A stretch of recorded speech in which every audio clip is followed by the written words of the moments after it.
Hello friends, welcome to Grewal tutorial. आज मैं आपको BEd first year paper 4 pedagogy of commerce के बारे में बताऊंगी। ये हमारा फोर्थ पार्ट है। इस पार्ट के अंदर हम टेक्सोनॉमी एंड बिहेवियरल ऑब्जेक्टिव्स के बारे में बात करेंगे जो कि कॉमर्स के अंदर इंक्लूड किए गए हैं। सबसे पहले आता है टेक्सोनॉमी का मीनिंग क्या होता है। टेक्सोनॉमी यानी कि क्लासिफिकेशन करना, किसी भी चीज को एक सिस्टमेटिक तरीके से क्लासिफाई करना, उसे हम क्या कहेंगे, टेक्सोनॉमी कहेंगे। बिहेवियरल क्या होता है, किसी के भी बिहेवियर में चेंज आना। एजुकेशन के थ्रू हमारे बिहेवियर में चेंज आता है तो उसको हम क्या कह रहे हैं कि हमारे बिहेवियरल ऑब्जेक्टिव क्या क्या हैं, ये देखेंगे। सबसे पहले आता है टेक्सोनॉमी का मीनिंग क्या रहेगा, law of arrangement. Law of arrangement यानी कि एक सिस्टमेटिक तरीके से आप उनको अरेंज करेंगे। नेक्स्ट आता है एजुकेशन। एजुकेशन का मीन्स क्या होता है, मॉडिफिकेशन ऑफ इंडिविजुअल बिहेवियर, यानी कि किसी इंडिविजुअल के बिहेवियर के अंदर चेंज लाना। और वो चेंज हमारे अंदर कैसे आता है, जब भी हम कुछ भी चीज के बारे में पढ़ते हैं हम कुछ ना कुछ नया सीख पाते हैं जिसकी वजह से हमारे अंदर चेंज आता है, उसको हम क्या कहेंगे, एजुकेशन। हमने गेन की है, हमारे अंदर कुछ चेंज आया है, हमारे बिहेवियर के अंदर कुछ चेंज आया है। नेक्स्ट आता है three aspects of human behaviour. Human behaviour के अंदर तीन एस्पेक्ट्स को इंक्लूड किया गया है, यानी कि जब भी आप किसी भी चीज के बारे में पढ़ रहे हैं या आप कुछ भी काम कर रहे हैं तो आपके बिहेवियर के अंदर तीन चेंजेस आपको देखने को मिलेंगे। सबसे पहले आता है कॉग्निटिव डोमेन का, आपको देखने को मिलेगा, यानी कि नोइंग, जानोगे। आप किसी भी चीज को पढ़ रहे हो या कुछ भी काम आप कर रहे हो उससे आप कुछ ना कुछ नॉलेज गेन करोगे। नेक्स्ट आता है अफेक्टिव डोमेन, यानी कि फीलिंग्स, आपकी उसके प्रति फीलिंग कैसी रहेंगी जो आप काम कर रही हैं। एजुकेशन अगर आप मतलब कि स्टडी कर रहे हैं तो उसके प्रति आपकी फीलिंग्स कैसी हैं, आप अच्छा कर पा रहे हैं, परफॉर्मिंग नहीं कर पा रहे। नेक्स्ट आता है साइकोमोटर डोमेन, यानी कि डूइंग, करना। जो आपने नॉलेज गेन की है, जिस तरीके से आप सीखे हैं उस चीज को, अब वो आप एक्चुअल में काम कर रही हैं, यानी कि एक्चुअल में आप उस चीज को गेन कर रही हैं। नेक्स्ट आता है हमारा what, doing what and doing how. ये हमारे तीन क्वेश्चन हैं। ये जो है हमारा कॉग्निटिव डोमेन है। नेक्स्ट आता है हमारा ये अफेक्टिव डोमेन को शो कर रहा है, और डूइंग हाउ हमारा शो करता है जो हमारा साइकोमोटर डोमेन है। कॉग्निटिव डोमेन के अंदर इंक्लूड किया गया है नॉलेज को, कॉम्प्रिहेंसिव अंडरस्टैंडिंग को इसके अंदर इंक्लूड किया गया है, एप्लीकेशन को इंक्लूड किया गया है, एनालिसिस को इंक्लूड किया गया है, सिंथेसाइज एंड इवैल्यूएशन को इंक्लूड किया गया है। इसी तरीके से डूइंग व्हाट, यानी कि अफेक्टिव डोमेन के अंदर क्या क्या इसके अंदर इंक्लूड किया है। फर्स्ट आता है रिसीविंग, यानी कि कुछ भी चीज को रिसीव करना, फिर आपने नॉलेज रिसीव किया उसके बाद आप रिस्पॉन्ड दे रहे हैं, वैल्यूइंग दे रहे हैं, उनको कंसेप्चुलाइजेशन कर रहे हैं, ऑर्गेनाइजेशन कर रहे हैं एंड कैरेक्टराइजेशन कर रही है किसी भी चीज का। नेक्स्ट आता है डूइंग हाउ, किस तरीके से आप कर रहे हैं, इम्पल्शन के थ्रू, इमिटेशन के थ्रू, मैनिपुलेशन के थ्रू, या कोऑर्डिनेशन एंड कंट्रोल के थ्रू, या फिर हैबिट फॉर्मुलेशन के थ्रू। यानी कि कुछ भी आप चीज सीख रहे हैं, कई बार क्या होता है हमारी आदत बन जाती है उस चीज को करने की, या फिर हम उसको एक्चुअल में अपने अंदर अप्लाई कर लेते हैं, तो वो सारी चीजें इसके अंदर इंक्लूड की गई हैं। अब जो है हम पहले व्हाट के बारे में पढ़ेंगे, यानी कि कॉग्निटिव डोमेन के बारे में पढ़ेंगे। जैसे कि ये नॉलेज दिया गया है, कॉम्प्रिहेंसिव, एप्लीकेशन, अब हम इनके बारे में पढ़ेंगे। नेक्स्ट जो है फिर हम डूइंग व्हाट के बारे में पढ़ेंगे, और फिर नेक्स्ट हमारा डूइंग हाउ के बारे में हम स्टडी करेंगे। आइए अब हम स्टार्ट करते हैं। सबसे पहले आता है नॉलेज। नॉलेज यानी कि स्पेसिफिक है knowledge, knowledge of specific. Next आता है knowledge of ways of means of dealing. Knowledge को जो है तीन पार्ट्स के अंदर डिवाइड किया गया है, और ये तीन हमारे पार्ट्स हैं। पहले स्पेसिफिक पार्ट है, फिर ways and means of dealing है, and third one is knowledge of universal and abstraction in a field, यानी कि किसी भी फील्ड के अंदर इतना गहराई तक जाना, एब्स्ट्रैक्ट वैल्यू तक आप पहुंच जाते हैं। तो ये हमारी नॉलेज है। नॉलेज को हमने तीन पार्ट के अंदर डिवाइड किया है। सबसे पहले आता है knowledge of specific.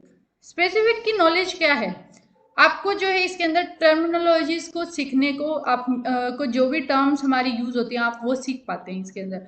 Specific facts के बारे में आप पता लगा पाते हैं, यानी कि नॉलेज जब भी आप गेन कर रहे हैं, या तो हम टर्म्स वगैरह के बारे में सीख पा रहे हैं, या फिर स्पेसिफिक फैक्ट्स वगैरह के बारे में हम सीखेंगे।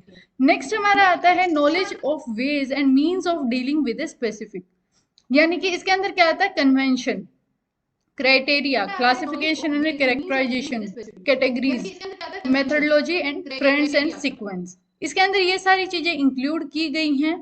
अब हम इनके बारे में थोड़ा सा जानते हैं कि ये एक्चुअल में है क्या। सबसे पहले आता है कन्वेंशन। कन्वेंशन के अंदर हम किस किस चीज को यानी कि यूज कर रहे हैं। जब भी हम नॉलेज गेन कर रहे हैं तो हम ये देखते हैं कि उसका यूजेस क्या है, जो आप पढ़ रहे हैं उसको आप कहाँ यूज कर सकते हैं, क्या प्रिंसिपल्स वगैरह फॉलो किए गए हैं। नेक्स्ट आता है हमारा ट्रेंड्स एंड सीक्वेंस। जब भी आप नॉलेज गेन कर रहे हैं तो उससे क्या ट्रेंड आ रहे हैं, क्या सीक्वेंस आप फॉलो कर रहे हैं। ट्रेंड का यहाँ पर मतलब ये नहीं है कि नॉर्मली जैसे क्लोथिंग में ट्रेंड चलता है, वहाँ इसका मीनिंग यहाँ पर ये है कि एक तरीके से जैसे कि कॉमर्स जब डेवलप हुआ तब से लेकर अब तक क्या सीक्वेंस फॉलो की गई है, क्या क्या इसके अंदर नया एडिशन होता हुआ आया है। नेक्स्ट आता है हमारा क्राइटेरिया। क्राइटेरिया यानी कि किस तरीके से हम कॉमर्स को यूज कर पा रहे हैं, किस तरीके से हम नॉलेज को गेन कर पा रहे हैं। नेक्स्ट आता है मेथोडोलॉजी, यानी कि किन किन टर्म्स का हम यूज कर पा रहे हैं, जनरलाइजेशन हम कर पा रहे हैं या नहीं कर पा रहे हैं। नेक्स्ट आता है क्लासिफिकेशन एंड कैटेगरीज। कैटेगरी के अंदर किसी चीज को हम किस तरीके से डिवाइड कर पा रहे हैं। Knowledge of universal and abstraction in a field. किसी भी फील्ड के अंदर यानी कि यहाँ पे जनरलाइजेशन का प्रिंसिपल अप्लाई होगा, principle of generalisation and theories and structures को इसके अंदर इंक्लूड किया गया है। जैसे कि लास्ट वाला जो पार्ट है इसके अंदर क्या इंक्लूड किया गया है, trend, sequence, methodology, classification and category, criteria and convention. इसी तरीके से अगर हम देखें नेक्स्ट में यूनिवर्सल के अंदर किसको इंक्लूड किया गया है, जनरलाइजेशन को इंक्लूड किया गया है। और ये जो जनरलाइजेशन है इससे हमें यही पता चलता है कि कौन से प्रिंसिपल कहाँ हम इनको अप्लाई कर सकते हैं, किस तरीके से हम इनका यूजेस वगैरह कर सकते हैं। नेक्स्ट आता है हमारा कॉम्प्रीहेंशन। ये जो है कॉम्प्रीहेंशन के अंदर क्या है, लोअर लेवल ऑफ अंडरस्टैंडिंग हम कर पाते हैं। इसके अंदर 3 एक्टिविटीज को परफॉर्म किया जाता है। सबसे पहली एक्टिविटी हमारी होती है translation of specification, principles and theory. यानी कि हमें ट्रांसलेट करना बताया जाता है कि किस तरीके से हम किसी भी स्पेसिफिक प्रिंसिपल्स या थ्योरी को हम किस तरीके से ट्रांसलेशन कर सकते हैं। नेक्स्ट आता है इंटरप्रिटेशन। अगर आपने जो है ट्रांसलेशन कर लिया है तो उसका नेक्स्ट स्टेप होगा इंटरप्रिटेट करो।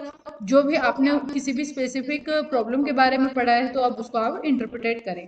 नेक्स्ट आता है एक्सट्रापोलेशन, यानी कि ऑफ द अबव कंटेंट। जो भी आपने कंटेंट पढ़ा है उसके बारे में अब आप एक्चुअल में अप्लाई करके देखें, उसको एक्सप्लॉइट करके देखें। नेक्स्ट आता है हमारा एप्लीकेशन। एप्लीकेशन के अंदर यानी कि आप एक्चुअल में अब कहाँ पर उसको अप्लाई कर सकते हैं जो भी आपने नॉलेज वगैरह गेन किया।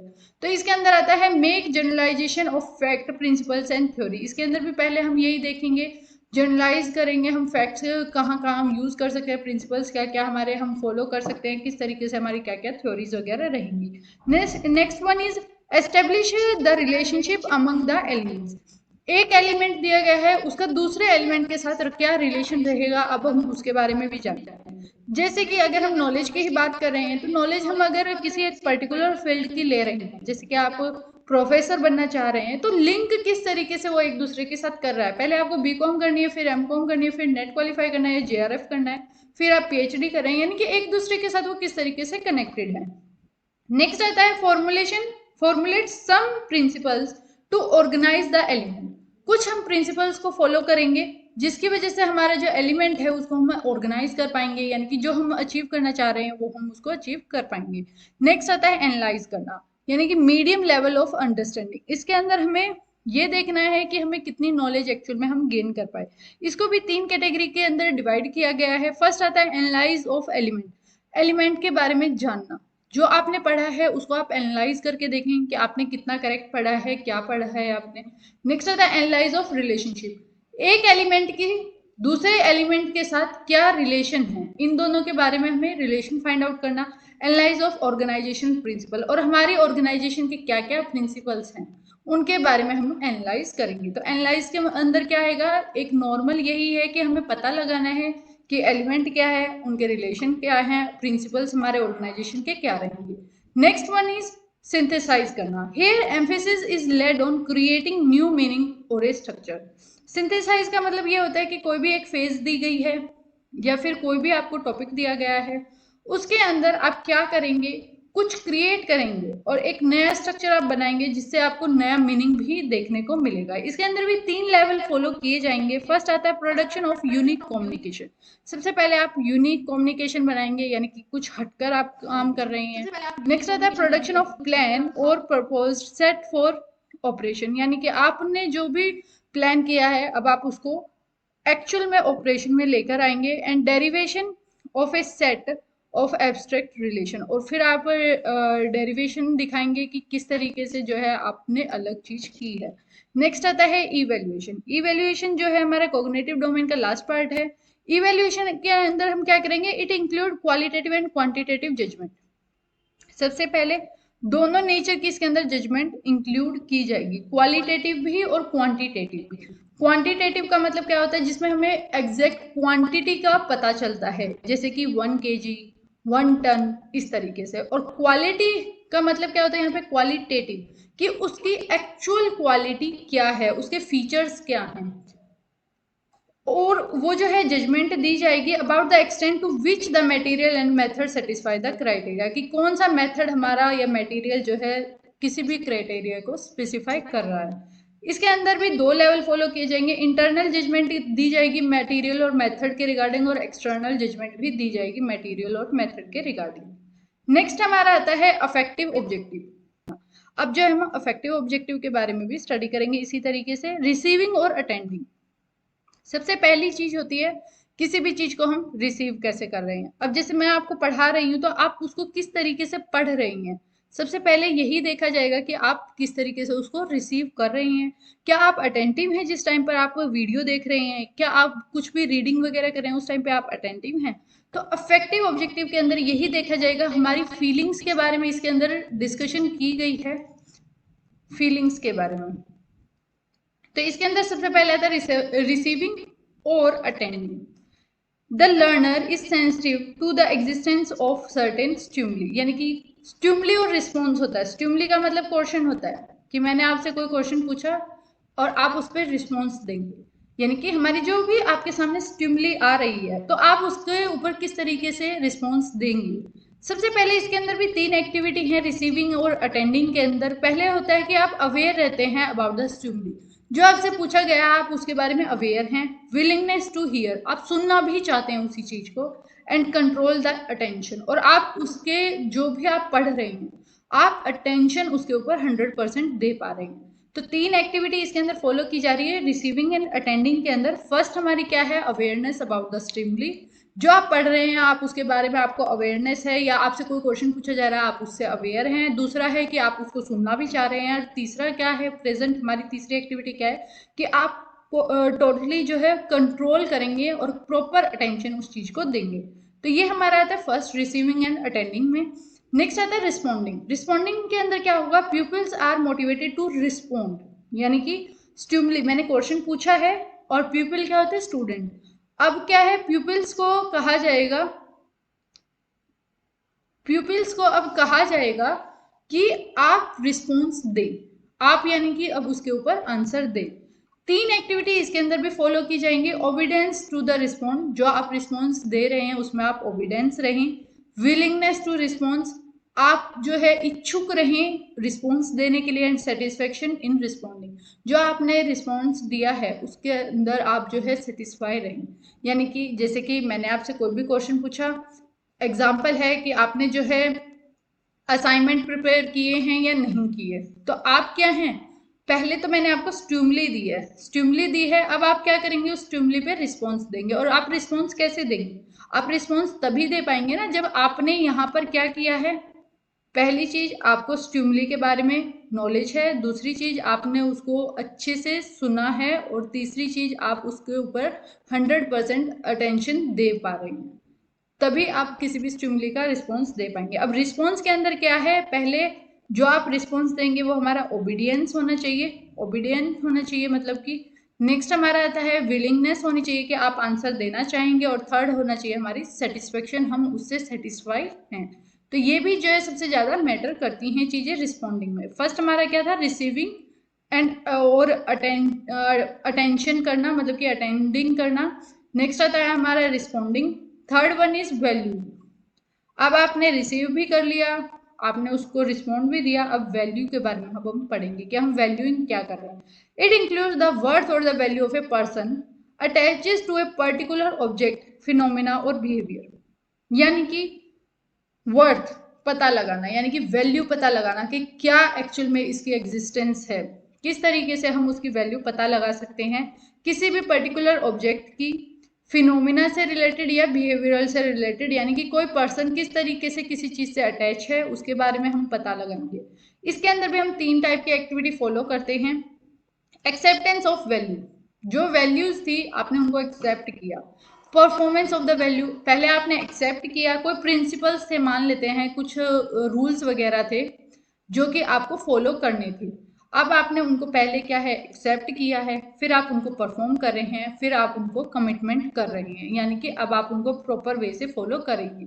नेक्स्ट हमारा होता है ऑर्गेनाइजेशन, ऑर्गेनाइज करना। Student organises value into priorities by contrasting different values, resolving conflict between them and creating a unique value system।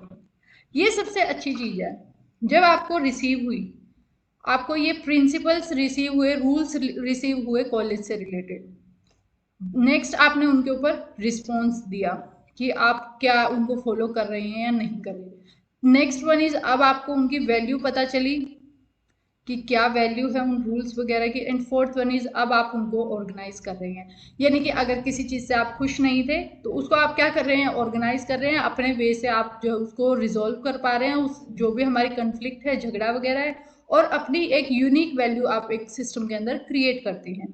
इसके अंदर भी 3 एक्टिविटीज को फॉलो किया गया है। पहला है कंपेयरिंग वैल्यू, जो रूल्स बताए गए थे कॉलेज के द्वारा और जो रूल्स अब आप बना रहे हैं अपने लिए, उनको उनके बीच में आप क्या करेंगे, कंपैरिजन करेंगे, कंपेयर करेंगे। रिलेटिंग वैल्यूज, और उन दोनों के आप वैल्यूज को भी एक दूसरे के साथ रिलेट करके देखेंगे। और next one is synthesising value, और फिर उन वैल्यूज को सिंथेसाइज करेंगे पूरा अच्छे से कि कौन सी हमारी करेक्ट हैं, कौन सी हमें फॉलो करनी चाहिए, इस तरीके से। नेक्स्ट हमारा आता है internalising values. It is concern with the pupils journal pattern of adjustment. किसी भी वैल्यूज के रिगार्डिंग हम किस तरीके से जर्नली एडजस्ट कर रहे हैं अपने आप को, उसको हम कहेंगे इंटरनलाइजिंग वैल्यूज। पहला आता है, इसके अंदर भी वही है, सेम 4 एक्टिविटीज दी गई हैं। इसके अंदर आता है show self reliance when working independently. जब भी आप काम कर रहे हैं, सेल्फ रिलायंस आप अपने बारे में दिखाएं। कोऑपरेट करें ग्रुप एक्टिविटीज में, अगर कोई आपको टास्क वगैरह दी गई है तो आप जो है अपने जो भी आपके साथ पढ़ रहे हैं और जो आपके उस ग्रुप में हैं उनके साथ कोऑपरेट करें। Use an objective approach in a problem solving, जब भी आपको कोई प्रॉब्लम आ रही है तो आप एक ऑब्जेक्टिव अप्रोच अप्लाई करें ताकि आप उस प्रॉब्लम को जल्दी से जल्दी सॉल्व कर पाए। नेक्स्ट आता है value people for what they are. लोगों की वैल्यू करो, किस लिए, कि वो जो हैं, and not how they work, वो किस तरीके से काम कर रहे हैं उसके बेस पर उनको वैल्यू मत दो। Value people for what they are, वो एक्चुअल में क्या हैं उनके बेस पर उनको वैल्यू दो। तो ये हमारे सारे जो थे अफेक्टिव डोमेन के पार्ट थे, और इसके अंदर भी हमने 5 के बारे में स्टडी किया है। पहला हमारा था रिसीव करना, सबसे पहला हमारा क्या था, रिसीव करना, अटेंडिंग। नेक्स्ट हमारा रिस्पॉन्डिंग था। थर्ड वन इज हमारा वैल्यूइंग था। फोर्थ वन इज ऑर्गेनाइजेशन था। And fifth one is internalising values था, कि हम वैल्यूज को अब एक्चुअल में देख रहे हैं। नेक्स्ट हमारा पार्ट आता है इसके अंदर साइकोमोटर का।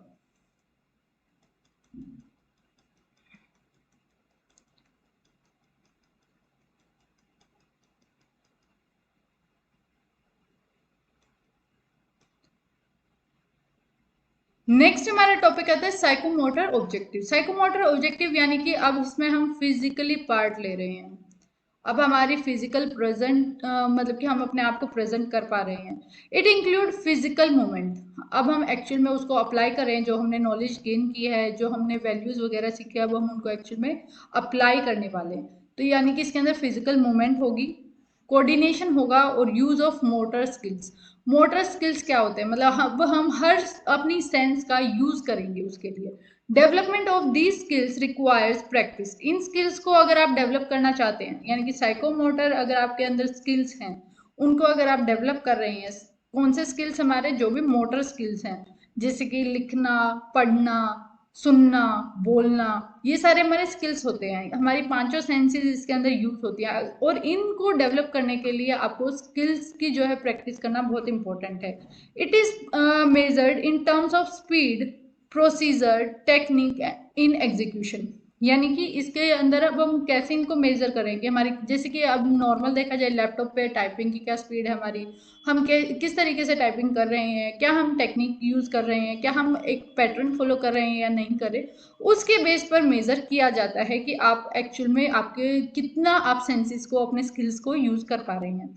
This domain is based on the concept of coordination among various organs of the body, यानी कि इसके अंदर कोऑर्डिनेशन के बारे में पढ़ा जाएगा जो कि अमंग किसके बीच में है, among various organs of the body, हमारे जो ऑर्गन्स हैं उन सब का यूज किया जाएगा इसके अंदर। फर्स्टली डेवलप्ड बाय सिम्पसन, पहली बार जो है ये इसको सिम्पसन ने जो है डेवलप किया था, बाद में इसको मॉडिफाई किया गया था हेरो के द्वारा, इन्होंने इसको मॉडिफिकेशन दिया, इसके अंदर कुछ और चेंजेस वो लेकर आए।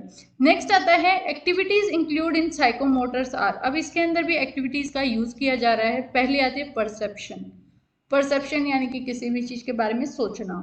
असाइनिंग सम ऑब्जेक्ट्स और an event after looking them is known as perception, आपने किसी चीज को देखा और उसके बारे में अब आप कुछ सोचने लगे तो वो आपकी क्या है, एक परसेप्शन बन गई है किसी के भी प्रति।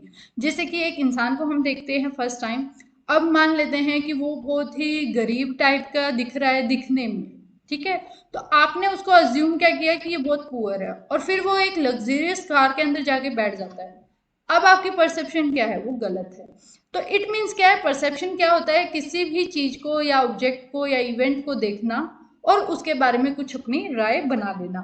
नेक्स्ट आता है set, first one is perception, second one is set. Set का मतलब क्या होता है, it six corporation of three aspects, हमारे तीन एस्पेक्ट जो हैं उनका इकट्ठा रहना, कोऑपरेशन करना एक दूसरे के साथ। पहला हमारी मेंटल, जो भी हमारी मेंटल हेल्थ है वो हमारे फिजिकल हेल्थ और इमोशनल हेल्थ के साथ कॉर्पोरेट करे, तो ये हमारा होता है सेट।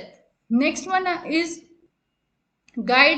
गाइडेड रिस्पॉन्स, अब जो भी है people is guided from outside and he show his behaviour और respond under that guidance, pupil को जो है बाहर के लिए गाइड किया जाता है, जैसे घर पे जो है बच्चों को गाइड किया जा रहा है, उसका बिहेवियर और उसका जो रिस्पॉन्ड होगा ना वो उसी गाइडेंस के बेस पर रहेगा। इसीलिए जैसे बच्चा जो घर में सीख पा रहा है वही वो बाहर भी करेगा, यानी कि उसका बिहेवियर ही शो करेगा कि उसने एक्चुअल में क्या सीखा है। Next one is mechanism, the collection of possible responses is called mechanism, यानी कि बहुत सारे पॉसिबल रिस्पॉन्स हैं उनको हमने कलेक्ट किया है, उसी को हम क्या कहेंगे, मैकेनिज्म कहेंगे।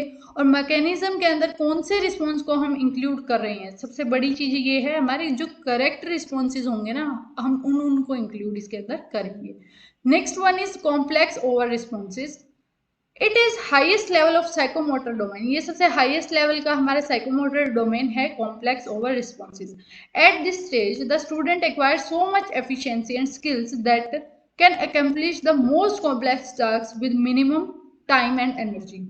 इसका मतलब क्या होता है, सबसे पहले वो जो है उसने स्किल सीखे, हमने स्किल सीखे हैं ना, नॉलेज ली है, स्किल सीखे हैं, डेवलप किए हैं, वैल्यूज वगैरह के बारे में हमने पता लगाया है, हमने रिस्पॉन्ड दिया है किसी भी स्टिमुली के ऊपर जो भी हमें रिसीव वगैरह हुई थी।